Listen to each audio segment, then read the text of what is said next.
Magandang araw po sa inyong lahat. Camp ni Sir Gavin nagprepara. Ma'am Elma masilayan kaya? Alamin po natin lahat yan dito sa ating video. Bali, ito pong Camp Kapinpin ay nagkaroon po ng panibagong kasamahan at tatlo po yan na kung saan ay ito pong tatlong nakikita nyo na nasa gitna ay yan po ay mga pinsan ni na Sir Gavin.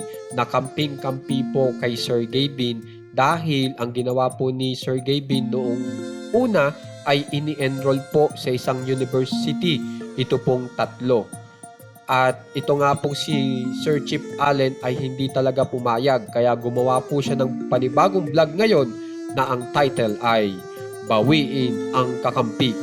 Nasa dulo po ay naging successful po si Sir Chip Allen dahil ang ginawa po ni Sir Chip Allen ay pinagpagawa ng isang bahay ang tatlong kanyang mga pinsan na kung saan ay noong makita muli ni Sir Gavin ang tatlo ay hindi na pinapansin si Sir Gavin.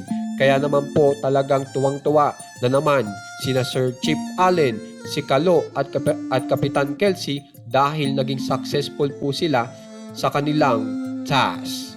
At kung mapapansin nyo po, ang views po nitong Bawiin ang Kakampi ay sa 14 hours po ay nakaka 5.3 million views na halatang mababa po ang views.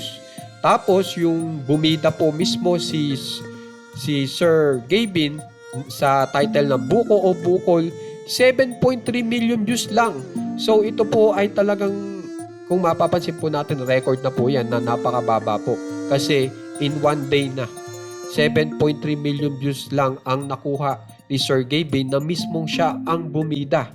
Kaya talagang sana po maging maayos na po itong kalagayan ni na Sir Gavin at mapataas pa po nila ang kanilang views.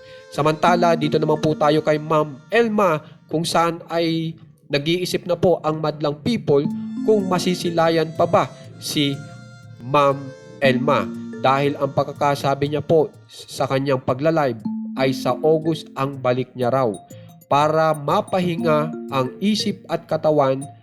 Yan ang pagkakasabi niya. At nagpasalamat pa siya sa taas at ang pagkakasabi niya ay I need to rest.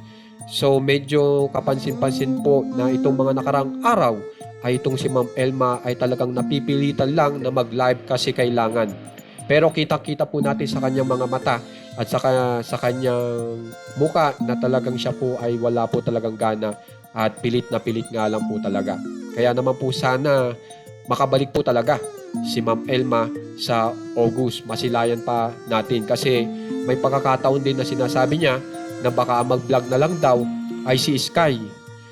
So talagang hindi po natin sigurado kung makakabalik po si Ma'am Elma, pero sana makabalik po at maging maayos na siya. Kaya naman guys, kung gusto nyo pong ma-update kung ano pong nangyayari kina Ma'am Elma at kina Sir Gavin, subscribe na po kayo sa ating channel na One Katawa. Maraming salamat po.